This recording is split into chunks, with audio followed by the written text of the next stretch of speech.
नमस्कार साथियों, स्वागत है आपका मिशन एमपीपीएससी वॉरियर के डेली करंट अफेयर प्रोग्राम में। मैं हूं जितेंद्र झा और आज है 25 सितंबर। खबरों की शुरुआत करते हैं। हाल ही में तेंदुआ पर स्टडी करेगा हिमाचल का वन्य प्राणी विंग।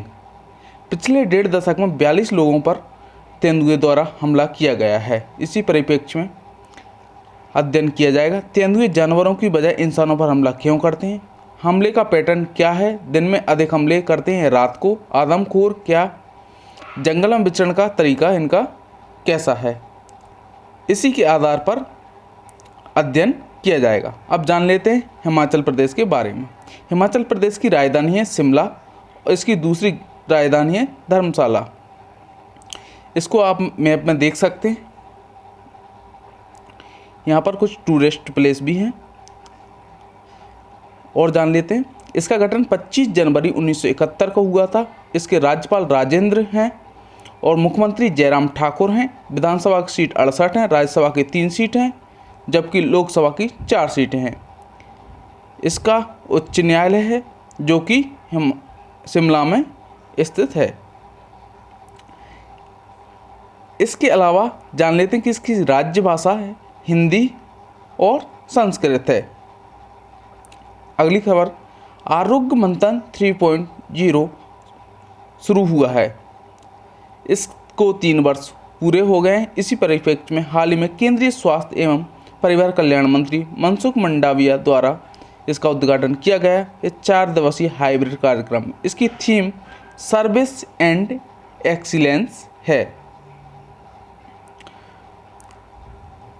आपको बता दें कि आरोग्य मंथन 3.0 का आयोजन ABPMJ के 3 साल पूरे होने पर, आयुष्मान भारत के 3 साल पूरे होने पर किया गया है। पिछले 3 सालों में 2.2 करोड़ से अधिक लोगों को इसका लाभ मिला है। इस अवसर पर इसके अंतर्गत हॉस्पिटल हेल्प डेस्क कियोस्क, लाभार्थी सुविधा एजेंसी, कमांड सेंटर आदि पहलों को भी लॉन्च किया गया है। इसके साथ ही जान लेते हैं कि अब तक 8 करोड़ महिला लाभार्थियों के साथ लगभग 16.5 करोड़ से अधिक लोगों को आयुष्मान कार्ड प्रदान किए गए हैं।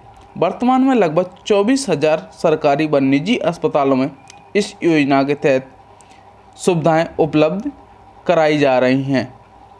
आयुष्मान योजना के बारे में जान लेते हैं। इसकी शुरुआत PM श्री नरेंद्र मोदी द्वारा 23 सितंबर 2018 को झारखंड रांची से की गई थी। इसके तहत इसका लक्ष्य 10 करोड़ लोगों तक सहायता पहुंचाना और 5 लाख रुपए तक प्रति वर्ष मुफ्त इलाज था। इसको 50 करोड़ लोगों को सीधा फायदा उपलब्ध कराना था। इसको प्राइवेट और सरकारी अस्पतालों में इसका इलाज कैशलेस इलाज होगा। इसका मंत्रालय ये किस मंत्रालय के अधीन आती है, तो स्वास्थ्य और परिवार कल्याण मंत्रालय के ये अधीन आती है। एक प्रकार की स्वास्थ्य बीमा है। संघ लोक सेवा आयोग द्वारा NDA परीक्षाओं में अविवाहित महिलाओं के लिए आवेदन की विंडो खोल दी गई है। आपको बता दें, सुप्रीम कोर्ट के आदेश के बाद संघ लोक सेवा आयोग यानी UPSC शुक्रवार को महिलाओं के लिए इस वर्ष आयोजित होने जा रही राष्ट्रीय रक्षा अकादमी मतलब NDA की परीक्षा में शामिल होंगे। कम्ब्रे बिएजा ज्वालामुखी में विस्फोट हुआ है। आपको बता दें ये कहाँ पर है।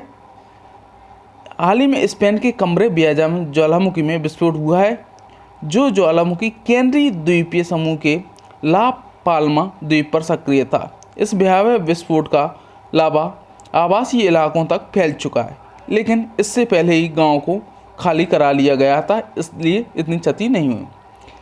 ये रहा आपका स्पेन, जो आप मैप में देख सकते हैं। ये पुर्तगाल और फ्रांस से सीमा बनाता है और मध्य सागर को टच करता है।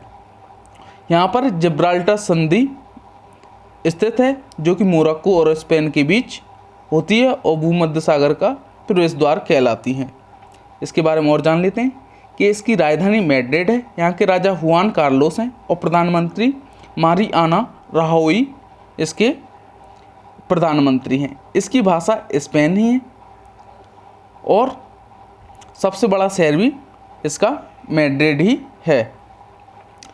हाल ही में चर्चा में रही तीस्ता 5 पावर स्टेशन को ब्लू प्लैनेट पुरस्कार से सम्मानित किया गया है। आइए जान लेते हैं इस योजना के बारे में। अंतर्राष्ट्रीय जल विद्युत संघ द्वारा NHPC के तिस्ता 5 पावर स्टेशन को ब्लू प्लैनेट पुरस्कार सम्मानित किया गया है। 510 मेगावाट इसकी पावर स्टेशन की क्षमता है, जो कि सिक्किम में है। इसका संचालन NHPC द्वारा किया जा रहा है। अब जान लेते हैं सिक्किम के बारे में। सिक्किम चाइना और भूटान से और नेपाल से सीमा बनाता है। आपको बता दें कि डोकलाम विवाद जो चाइना के साथ चर्चा में रहा था, वो सिक्किम और भूटान के बीच में जो पॉइंट है वहाँ पर स्थित है। इसके साथ ही हम बता दें आपको कि सिक्किम के मुख्यमंत्री कौन है, इसकी स्थापना कब की गई। इसका गठन किया गया 10 अप्रैल 1975 को। ठीक है। राज्यपाल गंगा प्रसाद, मुख्यमंत्री प्रेम सिंह तमांग है।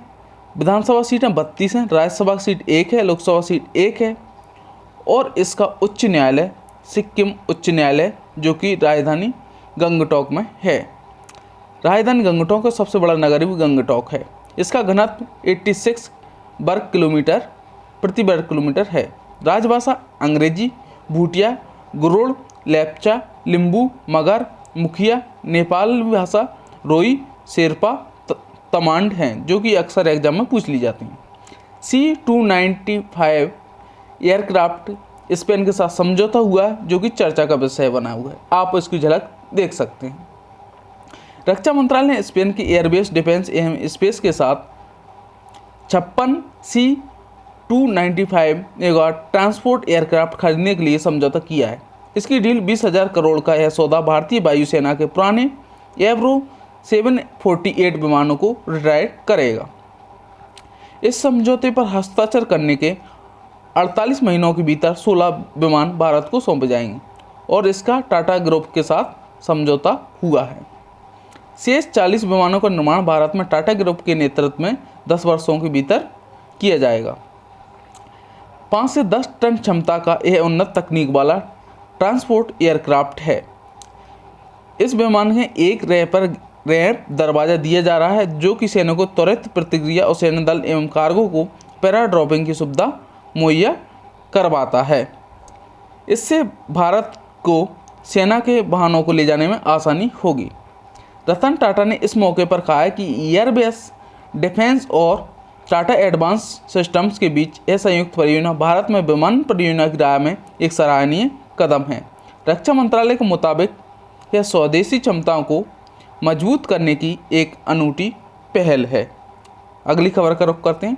दुनिया के सबसे ऊंचे EV चार्जिंग स्टेशन का उद्घाटन हाल ही में किया है। आपको बता दें कि हाल ही में हिमाचल प्रदेश के काजा में एक इलेक्ट्रॉनिक वाहन चार्जिंग स्टेशन का उद्घाटन किया गया है। यह दुनिया का सबसे ऊंचा चार्जिंग स्टेशन है। यह घाटी का पहला इलेक्ट्रॉनिक चार्जिंग स्टेशन है। साथ ही वाहनों में होने वाले प्रदूषण को रोकने में भी ये मददगार साबित होगा। चार्जिंग स्टेशन के सभी उत्पाद मेड इन इंडिया हैं, चार्जर सहित। बता दें कि सड़क मंत्रालय, रेलवे, मेट्रो और इंटरसिटी बसों को भी इसमें चार्ज किया जा सकता है। इलेक्ट्रॉनिक वाहन कम ईंधन लागत पर गैस और डीजल वाहनों के बदले हरित विकल्प को बढ़ावा देते हैं। बैटरी इलेक्ट्रॉनिक व्हीकल और फ्यूल सेल व्हीकल जैसी तकनीकों से 2050 तक जीवाश्म आधारित मोटर उपयोग को पीछे करने के लिए यह पूरी तरह से तैयार है। सिक्किम के बारे में जान रहे थे। इसकी राजधानी शिमला है, दूसरी राजधानी धर्मशाला है। ये सिक्किम का मैप है, जो कि हम पहले भी आपको पूरी डिटेल बता चुके हैं। यहाँ के मुख्यमंत्री जयराम ठाकुर हैं। विधानसभा सीट 68, राज्यसभा 3 सीट और लोकसभा 4 सीट। हमारे साथ ऐसी खबरों को जानने के लिए जुड़े रहिए और हमारे चैनल मिशन MPSC वॉरियर को सब्सक्राइब कीजिए। जय हिंद। फिर मिलते हैं। धन्यवाद।